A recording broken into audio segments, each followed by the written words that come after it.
Pereira? That's right. Okay. Hey, welcome everybody back to another episode of Embrace the Suc. Tonight I have Sergeant Major Pereira on with us, and I'm very excited because it's another person to talk to that is in a position that we can talk about things and just kind of get their take on what's going on out there right now in the streets. And, a lot of what I've been talking about with him is the positive mental attitude that I believe is hugely necessary on somewhere on a duty like recruiting duty. So without further ado, welcome, Sergeant Major. I appreciate it, brother. Thanks for having me. Thanks for allowing me to use this platform to have a honest, candid conversation, and just having a conversation. So I appreciate you having me. Thank you so much. And I just want to thank you because the purpose behind this, a lot of people don't understand that, is really just to be able to have a conversation with people from all parts of recruiting duty. Because I know that when I was on the streets for 4 years, you see the sergeant major every day, you talk to the sergeant major, but you really don't know what's going on in the background. And a lot of times we don't understand, what's going on in their day to day and what's on their shoulders as opposed to what's, on ours. And a lot of times I think that it helps when we understand everybody's portion of the mission. And being off the duty, being off the bag, I just want to have conversations about, okay, well, what's going on this RS? Because right now in the time we're living in, a lot of people are struggling out there. So a lot of what I'm trying to do is really just cross pollinate and find out, okay, well, what's working out in this RS, what's working out in this RS, and get people to understand, what may be helping and stuff like that. So that's really what I'm trying to do here. So one of the questions that I would have for you is just, I know we were talking and you said you've been out here for about 10 months now. What what does it feel like, going from, the Fleet Marine Corps to coming out here on this B billet? Like, do you see a difference? Is there like, do you need to be a different type of leader versus where you were out in the fleet? Well, I mean, so what the difference is between recruiting duty and everything else that I've done? You know, um, it's just a little dynamic out here. Obviously, when you have a battalion, right? Everybody's in one place. You got BAS downstairs. You got the battalion leadership upstairs. Maybe across the street or two roads down. You got the chow hall. You got the Naval Hospital. You got the UPS right there. Marines are getting the mail. Recruiting duty is a whole different beast, right? You got the RS headquarters, and then within a 25,000 square miles, you got all your mini companies out there, or fire teams of these Marines being alone and unafraid, doing the Lord's work out there, with minimum to no supervision, right? And that takes a special type of individual to do that, and that's the Marine Corps recruiter. Um, I haven't done. I was obviously, you probably can see in the background, my campaign cover over there. So that was my, official B billet as a staff NCO and gunnery sergeant. And I have been a part of MSG. I was an O1 by trade. So I have been an MSG admin chief, and I got to see what the watch standard does day in and day out. Mm. I got to be a first sergeant over to SOI and see what combat instructors do day in and day out. And obviously, Oh, wow. now as a drill instructor, I got to experience that firsthand, right? But I'm telling you, no other duty is like recruiting duty, right? Mm. Because of you are there alone and unafraid, and you have the mental challenge of being on the bag, right? Hmm. Being on the bag is a stress like no other. You cannot explain. Only people like yourself and other recruiters can explain, right? Yeah, yeah, Unless you've been there, done that, um, it's a bond that others don't have. The yeah. challenge of recruiting duty of being out here is just that one aspect alone, right? Of not having the BAS downstairs, medical, being independent, Mm. being on a mission every 30 days, and having to deal with the huge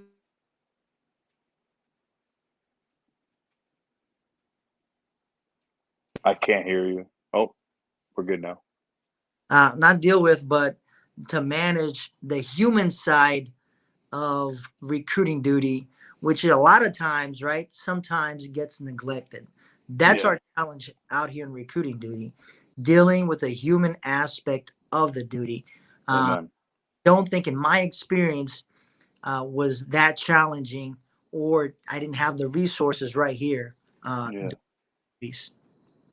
I'm glad that you brought that up because that's something that I really haven't talked about. And I'm glad that you brought it up. Is like because I feel like a lot of times when you're on recruiting duty, that part of it gets neglected, the human resources part of it, because we get so busy, dealing with our pool, dealing with the community, dealing with people in our lives that we forget about our own humanity and we forget about our own physical fitness and the mentality that we're going through. So when it comes to that, what are like as a sergeant major, right? What is your role in that? Because I know, like when I had spoken with Sergeant Major Cabreras, a lot of what me and him had talked about was just, being able to help keep that morale up in the RS, but at the same time, it's everybody's, position. So, what do you find that as a sergeant major what are you trying to do, or what are you doing, or what have you guys implemented to help that mental awareness and the human force, that human resource part of it. So I think the number one thing is, I mean, it starts with me, right?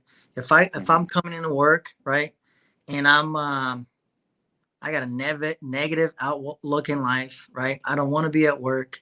I don't want to be around people. I don't want to be around Marines. Um, if I go visit one of my staff and COs, I come in there and I do what it's called out here, the seagull method, right? You come in and you just poop, poop, poop, and then you take, right? So it starts with that. It starts with me having a positive mental attitude, doing the right thing. I'm making sure I try to see these guys every chance I get, and I come in there not just identifying the flaws, but identify what they're doing positive out here, because the duty is hard enough as it is. And if you have another guy in my position coming in there and telling them, "Hey, you suck because of X, Y, and Z," that's the wrong answer. So I think number one, it starts with the leadership, right? You got to have a positive mental attitude and focus. Obviously, we're not going to ignore what they're doing wrong and what they're lacking on, right? But we're going to highlight the positive things and let them know the recruiters are doing a good job. And Yeah. 99% of the time, the recruiters that are out here and across the U.S., they're doing the right thing. And, I applaud it from that. I commend it from that. I tell my guys all the time, hey, I am a fan, right? I'm a fan of the recruiters. I'm a fan of what they do. I'm a fan of what they stand for. I'm a fan of the fact that during sustaining the transformation, right, it starts in recruiting duty, and they carry that throughout sustaining the transformation. So I'm a fan of what they do, and I tell them all the time, hey, if it wasn't for you and what you do, I wouldn't be here. None of these Marines would be here. We wouldn't be here. So this is where it Yeah. starts. And I think, So I'm no, sorry. go ahead. I'm sorry. No, go ahead. I'm sorry. And number two is communication.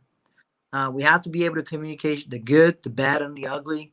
I try to tell my guys, hey, what you see is what you get, right? There's no puppet master upstairs. There's no hidden secrets. Whatever information we get up top, we disseminate to the bottom. I expect whatever disseminate information they get at the bottom, they disseminate to the top, and you know, uh, communication just needs to flow, top, up and down, and horizontally, and you know, and then number three is just giving them the resources, right, to help with that. If we have a meritorious board coming up, hey, this is what you need to do to be successful when it comes to a meritorious board, right? Hmm. Um, if we have opportunities for people to do PME, right, on their way out, which is something we're implementing here, we're about to have our first try after 1 year being on the duty. Send people PME Timmons en route, and and just letting them know, hey, it's not coming down to each other's level, but it coming to a mutual understanding, right? Hmm. Hey, I might not be out here writing a contract, but I got you. I feel you. I know it's tough. I know it's hard. Like you said earlier, it sucks. We got to embrace it, and let's just kind of get through it together. Yeah. No, and I'm so glad that you brought that up because like a huge part of it too is like when you were talking about how like you're coming into the office and your positive mental attitude starting from the top. I remember there was one time where I was, I was a brand new recruiter on the streets. I was a sergeant, and we were on a conference call with the sergeant major, and one of our recruiters in the office was overweight. And we were on this conference call, and the sergeant major said something, and the Marine said, "Good to go." And the sergeant major just flipped out. It was like 8 a.m. and he was like, "Good to go? You're gonna say good to go to me?" And he started flipping out. And he was like, "You know why your pool is so bad? Because they have a recruiter who's a freaking fat ass." And it's just like, bro, what is going on? And it's like it's 8 a.m. in the morning. This is the first conversation this Marine has had. And now mind you, I'm not saying as an excuse for being overweight or BCP or anything like that while on the duty, but at the end of the day, like if we're talking about mental toughness and we're talking about positive mental attitude, how do you expect that Marine to go out and do great things when you just called him a fat ass at 8 a.m. in the morning? And it's just like, like having that and having a positive role model like yourself and just being a part of that to start out the day the right way is a huge thing. Because like when you're talking about the seagull thing, like I don't know how many times I've heard it or seen it to where people are afraid of, oh, hey, sergeant major's coming by, or hey, the command's coming by, and now we all got to go out and we have appointments to go to. And Mm. it's like, what's the point of having a command member if that's how we're going to feel? And that's the thing about it is that, you know of course, I'm not saying that like you have to be like, not have that hammer as a sergeant major, but I think that it's in my mind that people need to be able to come to you and be able to sit down with you and be like, "Hey, Sergeant Major, I really need to talk with somebody," and a lot of times it's going to be you. But if you come at that, if you're not acting like that, then it's hard to be able to come to you to speak to you in that manner, especially on a strenuous duty like this, to where we don't really have people to our left and right to talk to besides the guys in the office that we already speak to every day. So No, I I, think, does that make sense? no, absolutely, I agree.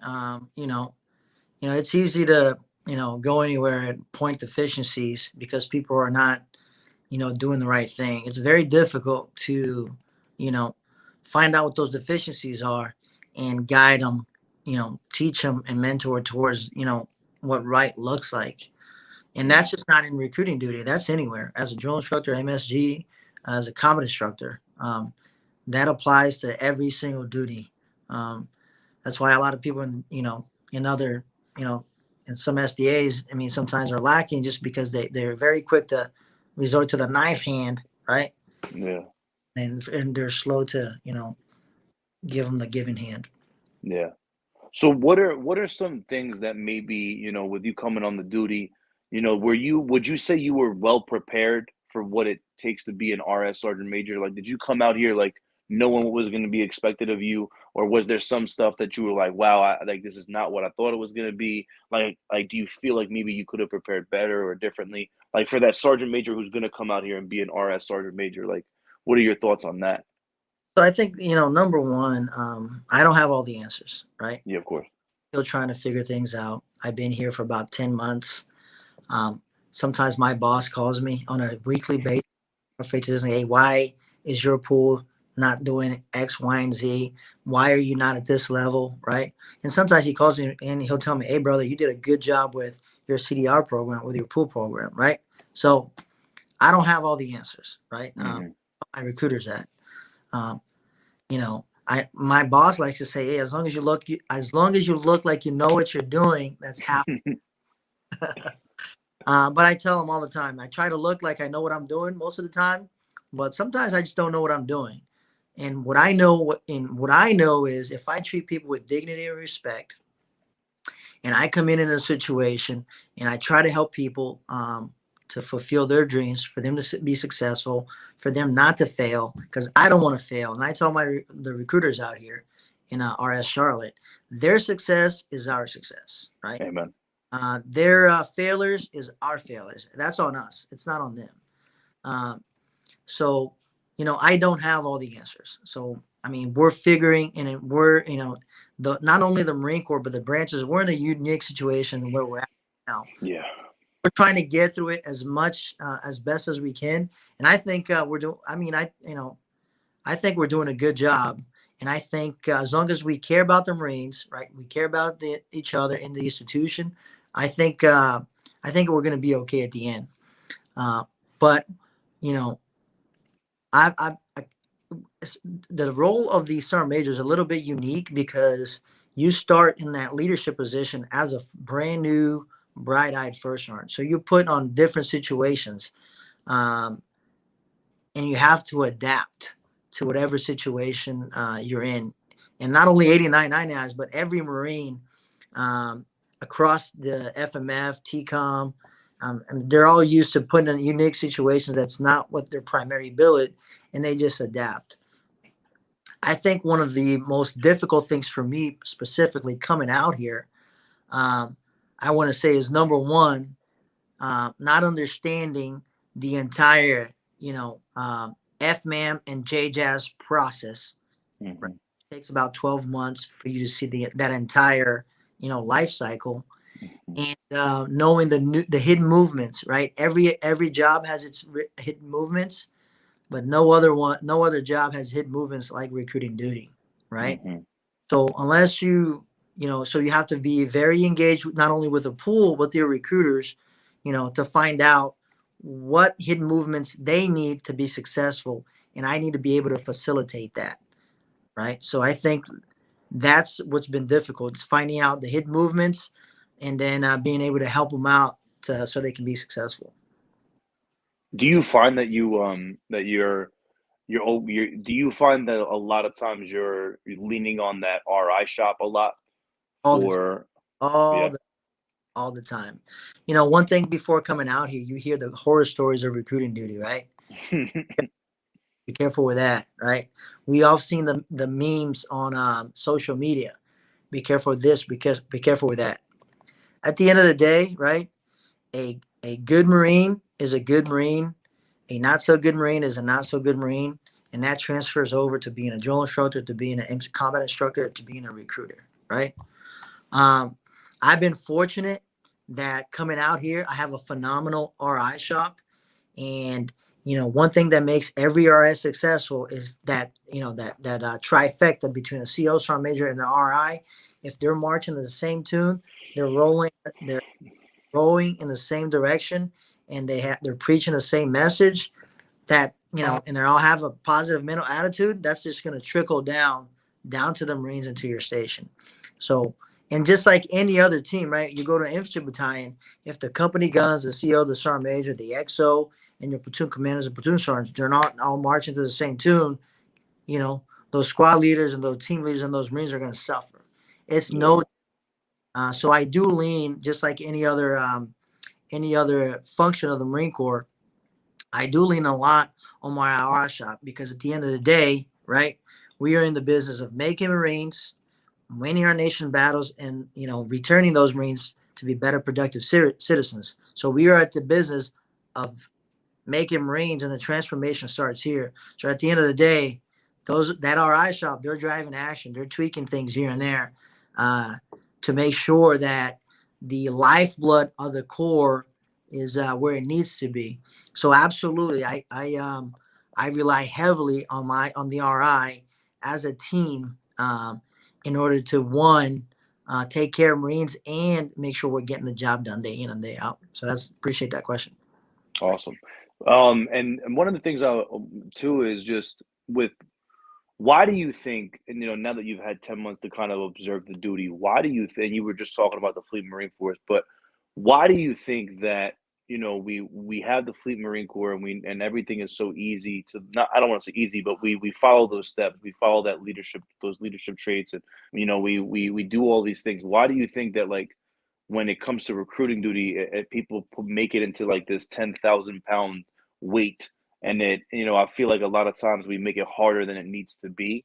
In some instances, like we're putting it on this pedestal, and then we create it into a harder position than it needs to be. If that makes sense. It does, and you're at a different. You have an eye. You have an outside view, right, of your experience and what's going on here now.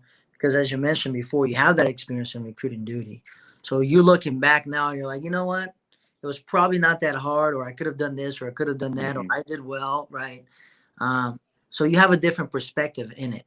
Remember, And no Marine comes in any duty wanting to fail, right? And the Hmm. hardest thing about a Marine or anything else is the fear of the unknown. Amen. Everybody feels the unknown. And there's a lot of unknowns in recruiting duty because remember what you and I talked about, that fire team is out there alone and unafraid, and they're focused on their 1 in 4, 1 in 3 fire team and 1 in 5 fire team.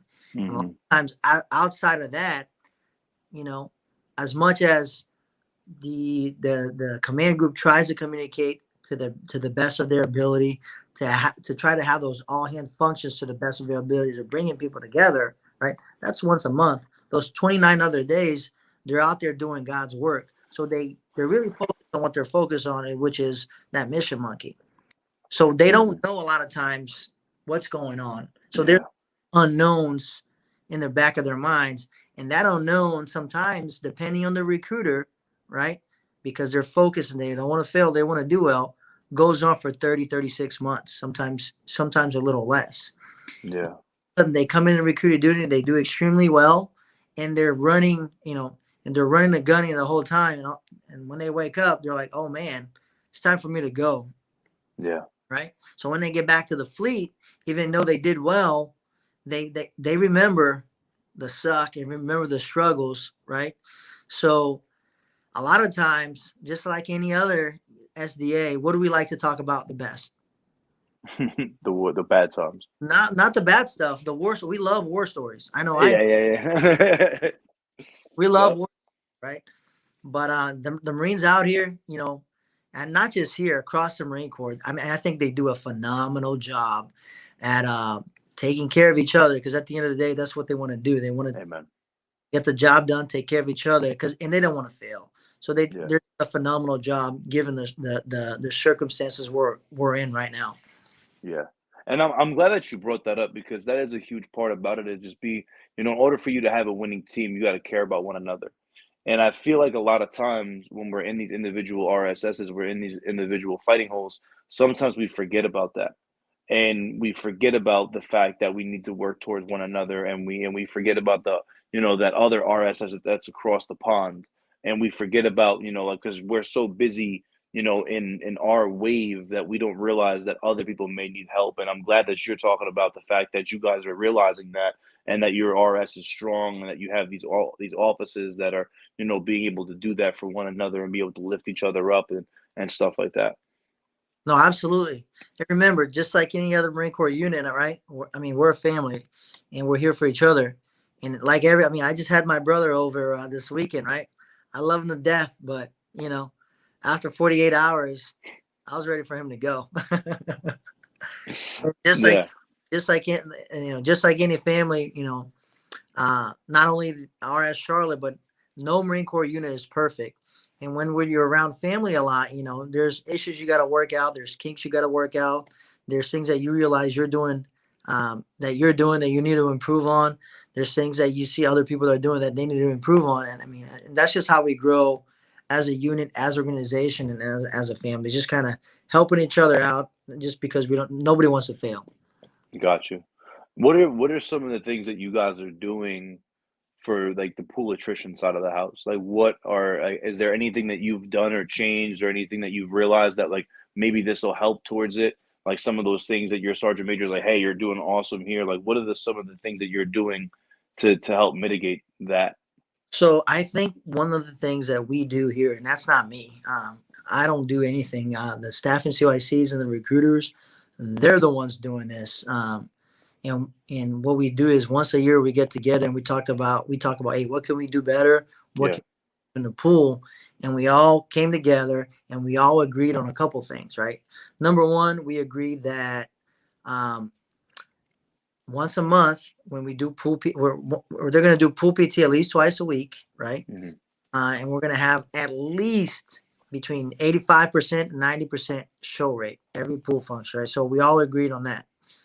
Because when people are showing up to pool PT, right, one, they're getting physically fit and they're getting those guided discussions of honor, courage, commitment to keep them in the fight, right? Because you got a lot of people out there that either don't believe in them, right, or, I mean, they're just in the way sometimes of progress. Not always the case. So you want to bring them in at least twice a week to make sure they're in the fight.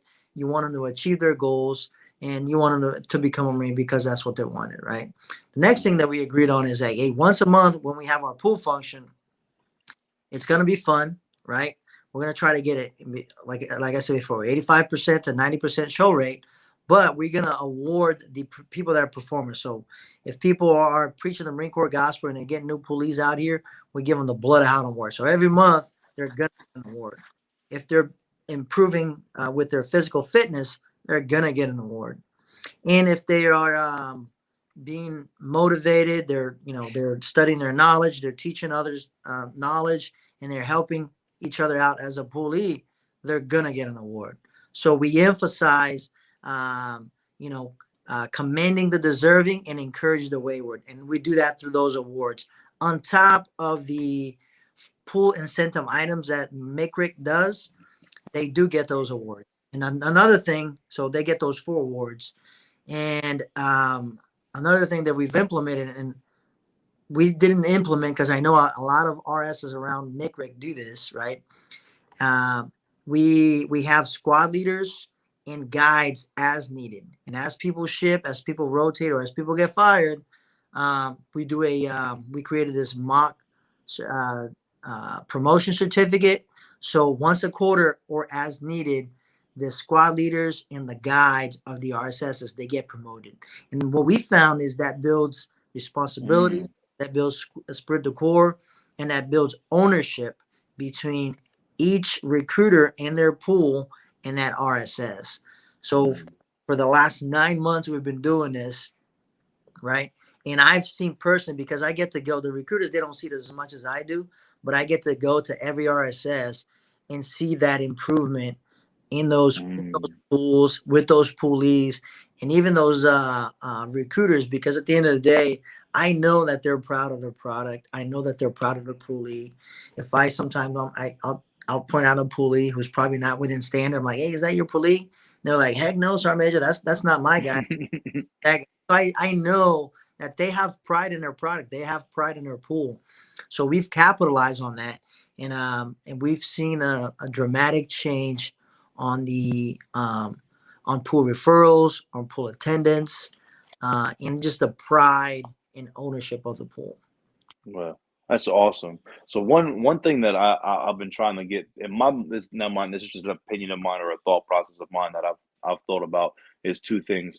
Is one, having the RS do, because the RS Instagram or the RS Instagram, have them interview. And I haven't really seen it done, but I don't follow every single RSS. But what I did was I actually reached out to a recruiter out in Virginia, and I made an Instagram post that I was like, hey, I want to interview somebody's poolie, and they were like, hey, mine. So I ended up interviewing his female poolie right after they got done running an IST. It was the all hands monthly pool function. She came on live on Instagram. I interviewed her about why she wanted to become a Marine, her benefit tags, talked to her about the IST, what the IST was. And as I was doing this, all of her friends were coming on and they were in the comments and they were pumping her up and they were talking about it. And I was talking to her about engagement and why did she do this and why did she do that.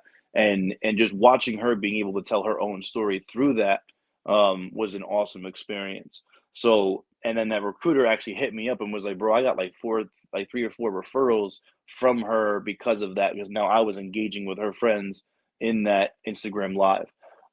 So that's definitely something that I haven't really seen happen, but I think it should happen more often because you're able to highlight those poolies on your Instagram, and now their friends are coming to your Instagram to see what's going on there. And the same thing for the RS. And then the other thing too, you had just mentioned this before about what's the Marine Corps mission, and we always talk about returning model citizens to our community, but I feel like the Marine Corps forgets about that part a lot of the time. Like I feel like we forget about that part of it. And I think that when we talk about, when you do the SRI and you look at, take one stands and you look at the contact cards and stuff like that, it's like, okay, well, why don't we have, and especially I can only imagine how many veteran owned businesses are in Charlotte. Why don't we have, and maybe you do, but why don't we have Marine Corps veteran businesses coming to our pool functions to talk to these young men and women about how the Marine Corps changed their lives and got them to where they are? Because a lot of these young men and women want to become entrepreneurs and they don't know how. And now, if we're talking about that, and we have, Gunnery Sergeant so and so who retired and is now an integral part of his community, and now he's here talking about it, because coming from us, it's, of course we're going to say that we're Marines, we're recruiters, right? But if somebody from our own community is coming and doing that, then it's different for our parents, and especially if we're inviting parents out to see it. Now those parents are going to look at it and be like, oh wow, so that influencer that we were just talking about is now going to see that veteran owned business that Marine Corps ran and driven, and they constitute, hey, it's all because of the Marine Corps and what it did for me. No, And you know what I mean? So like that's some of the things that I've just thought about. But so just getting that, because a huge part of it is that pool, and a lot of times we forget about that. We sometimes we get so busy with the mission on our back that we forget about taking care of those poolies and of course those family members too. no, you bring an excellent point, um, and that's something that MICRIC as a whole has addressed. So I don't know if you're tracking. I don't know if you saw the latest public service announcement of the Marine Corps, and it's called Full Circle. Mm, That's the one, I the young man that is standing on the parade and the rain walks by. Have you seen that one? And he's no. working in the community. So I encourage you to take a look at that, right? So basically, it's called Operation Simplify. So MICRIC has an initiative right now, and it's I want to say this is phase two. Phase one was launching the commercial. Phase two is between MICRIC and the RS as we reach out to veterans in the community, right? So out here, there's a couple of veterans like General Amos is out here, and we've spoken to him. We have a huge veteran community in Greater Charlotte, and I've gone to multiple meetings where we can get together and just basically talk about Marine Corps issues, veteran issues, and local issues, right? Mm, Um, and we're trying to integrate that as much as possible, whether it be through their local businesses and if they have something to offer, whether it's just going out there and PTing with them. So because basically basically what it is they are basically preaching the Marine Corps gospel just through their actions. And I'll give you an example. Boy Scouts out here, which a lot of them veterans are they work for Boy Scouts. They give out awards. We send a Marine out there just to stand there next to them, giving out the awards. Young Marines out here, or Carolina Marines, whenever a young man or woman reaches Eagle Scout, right? Carolina Marines, along with Boy Scouts, and a Marine from the RS, we're going out there and we're the ones handing out those certificates. So through initiatives like that, um, those police and the community, they see the Marine Corps at work. They see how that full circle, right? hmm At the end of a Marine's life cycle or through the transformation process, and once he goes out to the civilian populace, what they have to offer to the community, whether it's through the Boy Scouts, through Young Marines, Yeah. through the EMT, through teachers, how they become productive citizens to the community. So Operation Simplify, Full Circle. When you get a chance, take a look at it. Yeah, definitely. And it's a motivating commercial too. It's a Yeah. tear jerker. Oh, okay. No doubt. Yeah, because that's like those are all stuff that I always thought about. Being on the duty, it's like, we talk about this full circle thing, but what are we doing about it? And it's like, for me too, a huge thing that I always thought about too was just like with the Mickey OB, it's the whole Marine Corps. But what if each office had one that was local to that RSS? So when you're flipping these pages, there are people who came out of this RSS, there are people who graduated this program, there are people who were aviation in the Marine Corps, but now they live down the street. And they're just, because the thing is that when you're looking through a macabre, you know, people don't know who that person is. It means nothing to them. But when you're flipping through this and you're like, hey, this guy actually graduated from your high school and now he is a sergeant in the Marine Corps. Now when you're talking to that Marine or when you're talking to that poolee or applicant or that family member, it's unique to them because they're like, wow, this dude came from this area and this is me. And they identify with that. Because a lot of times when you're talking about all these different stories and you're talking about pride of belonging and all these different things, but they can't recognize it because it's not unique to them. That's not, that dude's not from Charlotte. That dude's not from here, and that dude's just a face on in a book. But when you're like, actually, hey man, he graduated from the same high school as you, and look at what he's doing now out there in the Marine Corps, and now it's unique to that RSS. And I think that, like, I know that it takes time to do that, but it's something that would definitely open up to influencers and family members. Oh no, absolutely. The great thing about being in Charlotte is that a lot of these influencers, right? We've been lucky that a lot of people that like Kyle Carpenter, he lives right up the road. Uh, Wow, Amos is right out down the road, and there's other 18 or 19, whether it's Marine Corps officers or general officers in the local area. Um, I try to highlight that on my Instagram page or my social media pages as much as possible. We recently renamed one of the roads right in downtown Charlotte, Mumford Point I Street. saw that today. Yeah, So that was a huge not only PR moment for the Marine Corps for us Charlotte, but for every young man and women in the Marine Corps to know that here we are during Black History Month, doing renaming a street for and honoring those Marines that had to fight for the right to fight to be a Marine. So that was an yeah, honor for us. that's so awesome. How is that? Were you there when they did the naming of the street? Like, how was that experience? I mean, it was awesome. I want to say I forgot the name of the commanding general, but he was an African American commanding general that commanded the Second Marine Division. He was a guest speaker and guest of honor. He is now uh, the VA representative for the state of North Carolina. Wow. Out, he was a guest speaker.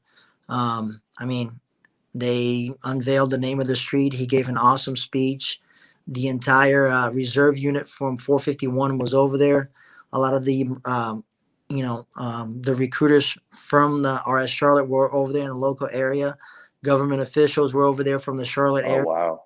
and it was a historic moment not only for Charlotte, but I think for the Marine Corps because I want to say this is the second street that's named Morford Point in America. Oh, wow. I said that, and that's all. It's just awesome, and that's why I'm glad that things like this are happening. And especially because like, I feel like the Marine Corps recruiting command is such an integral part of the Marine Corps. But I feel like, like I feel like when we talk about the community thing, like a lot, and again, I don't know about all 48 RSs, but I feel like a lot of people don't utilize Toys for Tots as an example through the through the recruiting process.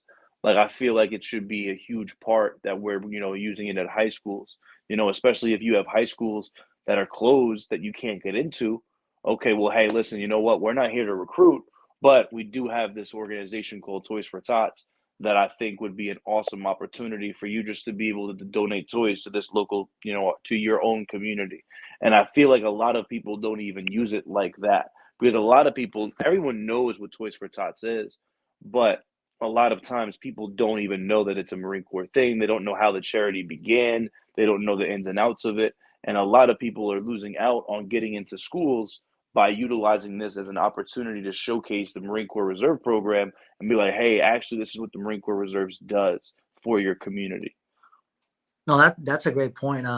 Fortunately for me, our reserve center is right down the road, and I get to interact with Sergeant Major Payne and the commanding officer and the Marines over there. Matter of fact, we have one Marine, myself and one of my EAD recruiters a couple months ago, went over there and just kind of gave us a little class about the RACAID program, Mm, the program. So we got a little bit of interest in Marines are wanting to come over for 30 or 60 days and kind of help out. yeah. Uh, but luckily for me, like anything I need when it comes to Toys for Tots, I just reach out for them, and they can help us out. But unfortunately, just like everything in Marine Corps, right? If it's not your primary duty or you don't understand it, right? You tend to stick to what you know, Yeah. what at. And a lot of things you might want to overlook this awesome tool, just like you mentioned, Toys for Tots, to get into school. Something I didn't think of, but I'm taking notes, and that's something we'll definitely attempt to apply to our arsenal out here in Charlotte. But that's a great. Yeah. Yeah, because it's just something that I always, tried to do in my own RSS because, I saw that like we had a reserve unit down the street in my RSS and, they were struggling with, volunteers and stuff like that. So what I ended up doing when I was the staff in COIC was I knew that my poolies needed, my seniors, I knew they needed volunteer hours in order to graduate. And that because that's a part of like the New Jersey, in parts of Jersey, in order for you to graduate high school, you have to have a certain amount of volunteer hours in the community.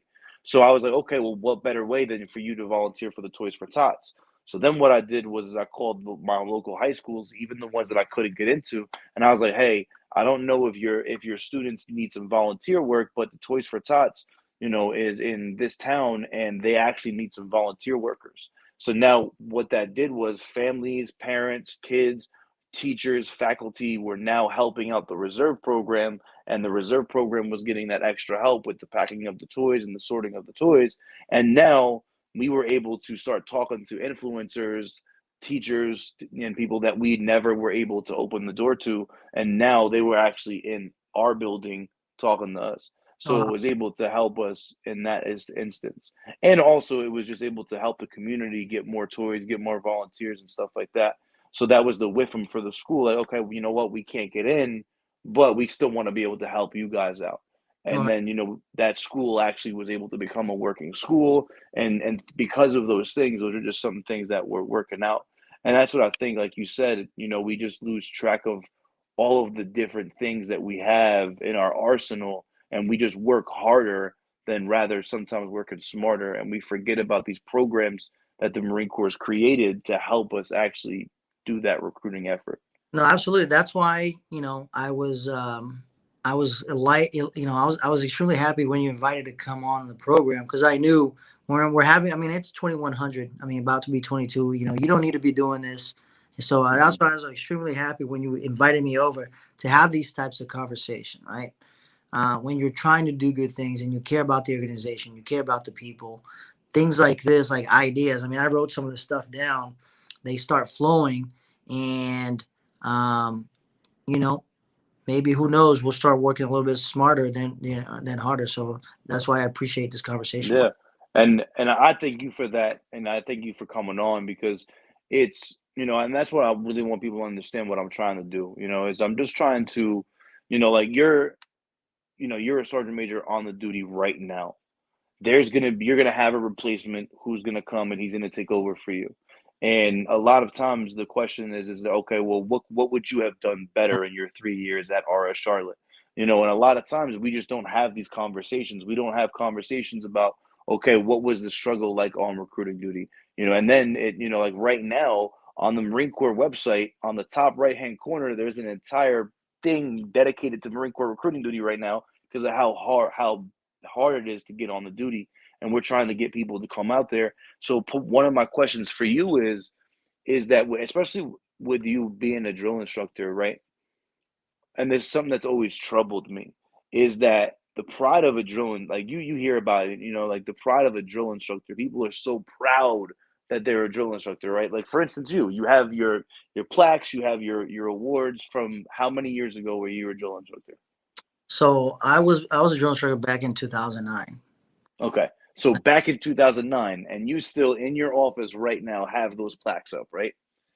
But if you think about your time in the Marine Corps, and maybe I'm wrong, but have you ever seen a Marine come off recruiting duty and you go into that first sergeant's office, that sergeant major's office, and they got recruiting stuff all over the walls? So, you know, um, I'm obviously very proud of everything I've done in Marine Corps. Obviously, the number one thing that I'm proud of, right, is hands down is just being a Marine, right? Amen. Hands down. I love the fact that I'm a Marine. I am very thankful that there was a Marine Corps recruiter that had a table display in Martha's Vineyard Regional High School in the cafeteria. I love that. You remember. a time in my life where I had no direction. I didn't know what I was gonna do. I didn't have money for college. Um, you know, and the Marine Corps gods looked down upon me and said, "Do you want to be a Marine?" And obviously, I said yes, and here I am today. So, Amen. one, I'm extremely proud of the fact that I'm a Marine and everything that comes with that, whether it's drill instructor duty, being in recruiting duty right now. Um, but I'll tell you, my last sergeant major, Victor Mancini, was a recruiter. Mm-hmm. And I was a first sergeant, and he told me, the struggles that he went through, right?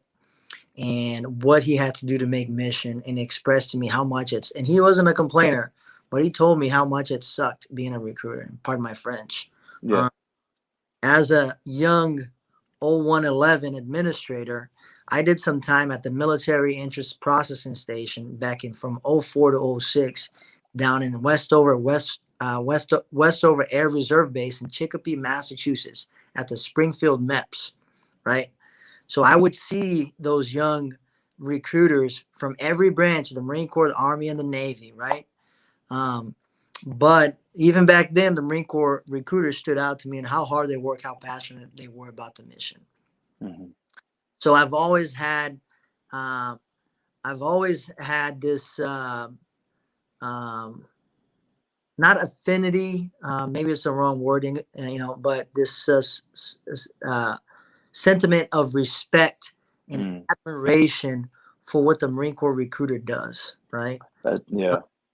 So I'm very glad and thankful that I get to come out here, impact the lives of these young police, and have a part in history and in Marine Corps history, just being a part of Marine Corps Recruiting Command and being part of the lives of my recruiters or the Corps recruiters that are out here. Just because, we're Marine Corps recruiters. Who gets to do that? We do. Yeah. Yeah. Awesome. Well, my question is more so though, and I love everything you said about that because I agree with you. My question though is that how do we make Marine Corps recruiting duty something that people want to do? Okay. Because right now, if we really think about it, when you're out there in the Fleet Marine Corps and you see it all the time, on Facebook, Instagram, TikTok, you see, oh man, I didn't get histed. And it becomes this thing where people are, and that's my question, is that clearly the Marine Corps has had to go to lengths to when you go on the Marine Corps website in the top right hand corner, it says recruiting duty. It doesn't say drill instructor duty.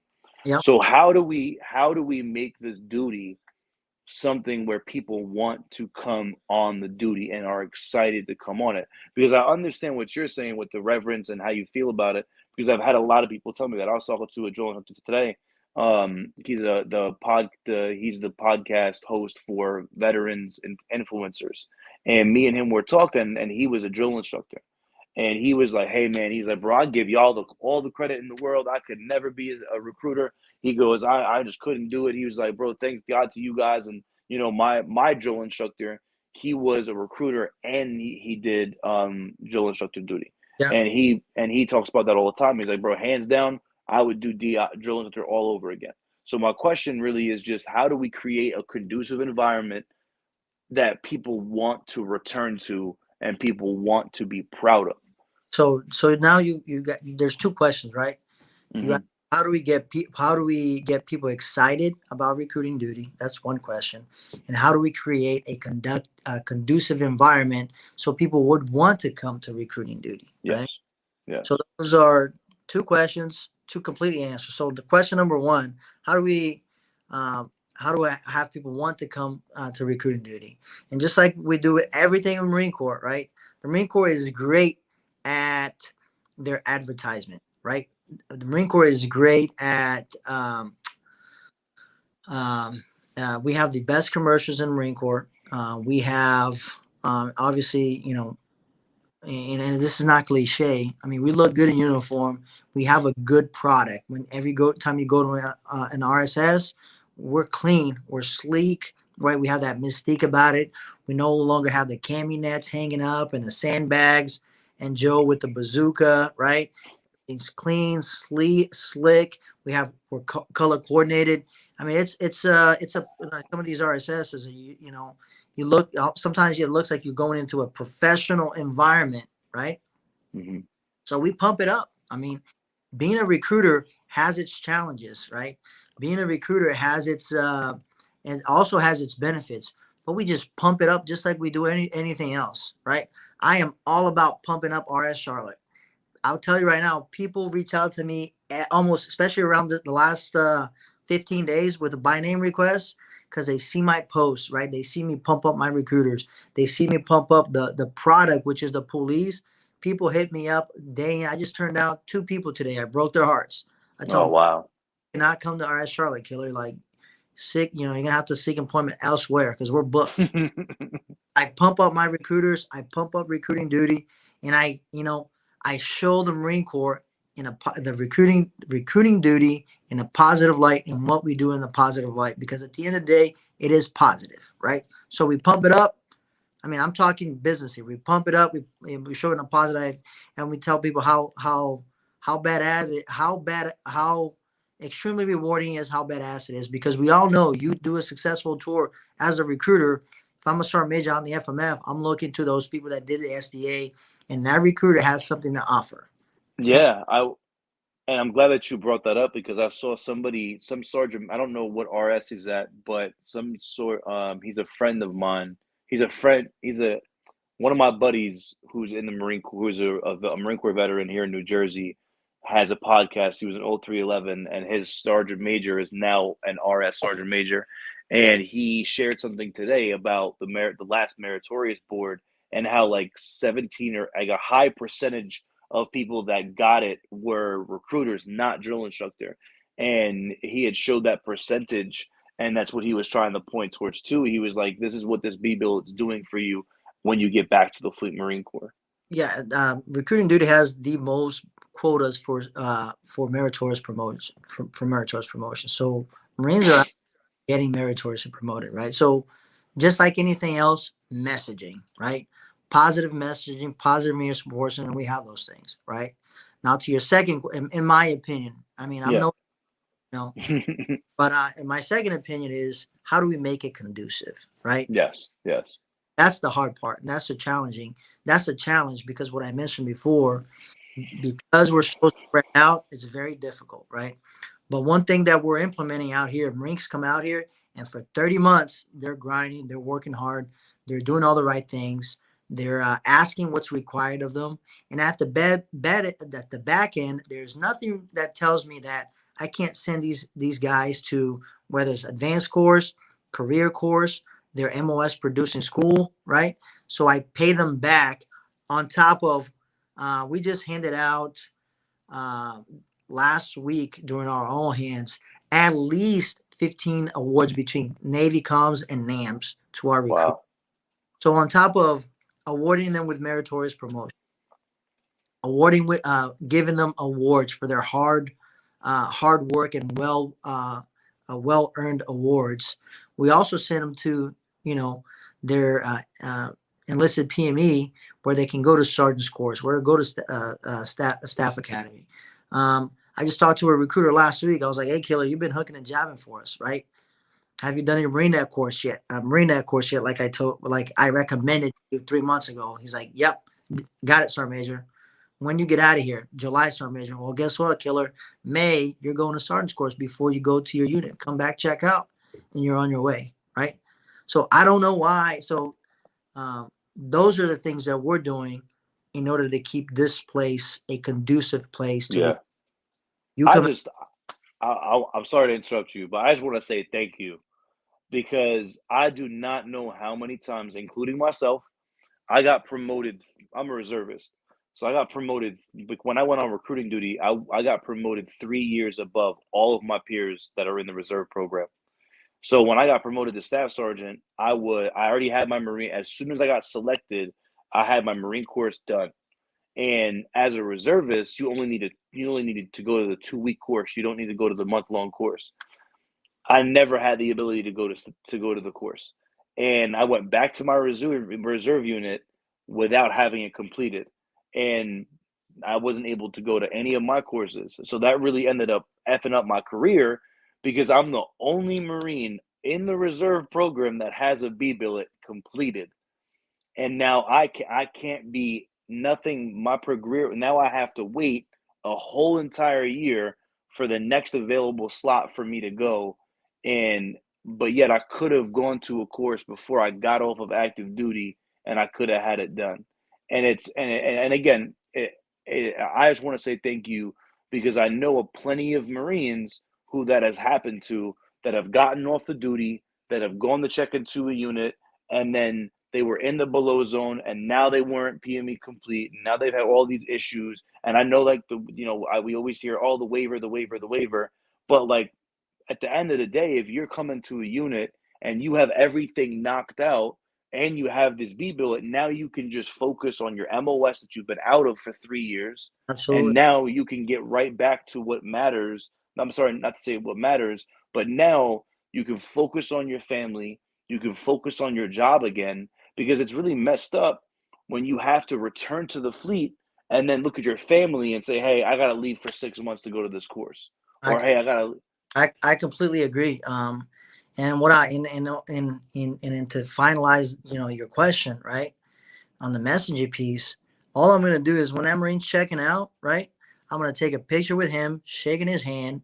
I'm gonna show his all his awards, right, his certificate of going to sergeant's course, right, and oh, by the way, he'll be in zone this year. 9 times out of 10, he's getting selected, right. Yep. So here he is with all his awards. He's getting promoted. He's gone to PME, and he just had a successful tour in recruiting duty. And we definitely want to send that message out there Amen. through social media and whatever else. So And it yeah, it easy, right? It's not easy doing all that. Um, it takes a lot of work in everybody's part, right? Everybody coming together and making sure that we're communicating and we're being transparent and we're treating everybody with dignity and respect, and we're working hard, right? So is it easy? Absolutely not. But every chance that I get to send somebody to their PME, they're gonna go. amen. And I just want to say thank you again, like, and that's why I reached out to you, because number one, I just see your posts and I see what you're doing. So these posts that you're speaking of, I'm seeing them, and other people are seeing them, and it's just the truth of the matter. Because and that's why I'm glad that you came on here, was be able to just speak to you and be able to learn more about you, learn more about what you're doing out there, because I think that there's just not enough of it being done, because you constantly hear the negative connotations, you constantly hear the bad parts about recruiting duty, which there are, but at the same time, there are places on recruiting duty that things are happening, and unfortunately, it's not everywhere yet. But when one RS is doing it, eventually more RSs are going to do it, and there's going to be able to be. But like you said, it's the all of the work that has to be put in to get to where you're at, because if we don't make mission, well, then I can't send you to these courses. And if you didn't do what you had to do from the front end, then I can't send you to that. And I think that's a huge part of all of this. My last question really would be just what advice do you have, as a sergeant major, from what you've seen and what you've gone through in the past 10 months? What advice do you have for the Marine that's on the duty, and just their mental health and their just that human factor, like we were talking about in the beginning? Like, what advice do you have for that and for the family aspect? Because I also saw on your Instagram that you're a father, you're a husband. So how do you battle? Like right now, you're still in the office right now. I get it, we're doing this podcast, but you're traveling, you're going to BRC to visit and to meet people, you're doing command meetings. So how do you balance that human, like the human factor and the mental toughness in your own life? So you started the question with mental health, right? Um, Everybody has their struggles. Everybody has their weaknesses. Everyone has their physical health and mental health issues, right? And that's something that it's just not in recruiting duty. It's everything else. And I don't want to sound cliche, right? Obviously, we want to pay attention to those signs of people who are struggling. Just like with everything else. Somebody's falling out of. You circle back, you pick them up, you put them in the front, right? And you push them a little harder. And if somebody's not right, whether they're not having their relationship at home is suffering because they've been in the office for quite a lot, right? Or they're not they're not producing like they're used to. You want to pay close attention to that, right? And at the end of the day, just talk to people, right? Find out what's going on with them, with their families. I had a conversation with my 1 year, 2 year, and 3 year recruiters this past all hands about fidelity. Because I think where we're at in recruiting duty right now, fidelity is one thing that we need to keep in mind. Like, what is fidelity? So how do we come together as a team and have faith in each other, trust each other? Because in order to maintain a positive mental attitude and maintain a healthy mental health, one, that we need to have that. And we also need to be doing our part when it comes to PT. We got to find time in PT, right? Because PT is a huge part, at least for me, in order to, stay sane, keep my mental health. I have to go out there, whether I need, to throw some weights around or, run a few miles, do some push-ups or do yoga, do a little bit of stretching or some walking in the morning. That's very important for me to, maintain a healthy lifestyle, healthy mental health, nutrition, and just kind of looking out for each other and helping each other out and having those resources when they need to. That I couldn't think of a better word than fidelity. I love it. I love how you use that, and I'm glad that that's what you were talking about, because that just kind of ended that for me. And that's that's one of the reasons why I named my podcast "Separate Sometimes," All because right. I think that that's a huge thing that the Marine Corps and just veteran community and everything is missing, is that we say Semper Fi, but is it really, like, do we really live that? Do we really believe that? And I think that a lot of times we forget about that entire thing.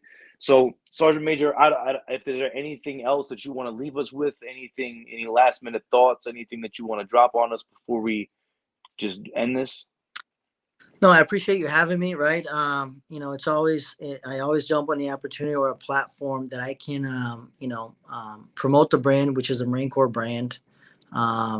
Thank every single one of not only my recruiters, other Marines that are out there in recruiting duty, doing the large work, changing people's lives, right? One contract, one appointment, one TC, one HV at a time.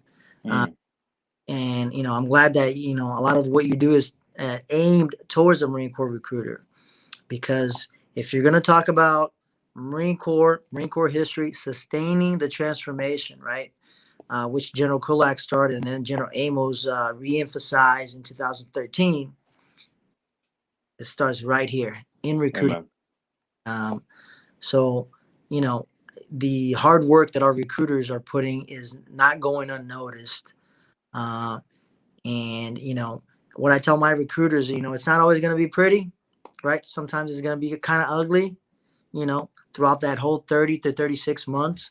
But as long as we come to a mutual understanding and we're all trying to win, we don't want to fail, and we're here for each other, I think we're going to be just fine. And when we look 6, 10 years down the road, 20 years down the road, we're going to look back in history and we're going to see, you know what? Sergeant Smith or Sergeant Johnson or Sergeant Wright or Sergeant Erringer, you're going to look back and you're going to say, you know what? I was part of that just right out during and after the pandemic. We were still, you know, contracting and shipping, to build, to make Marines win our nation's battles and return Marines better citizens to the civilian populace. So I really want Amen. recruiters and all the Marines out there for all their hard work. All right. Thank you so much, Sergeant Major. I hope you have a good rest of the night.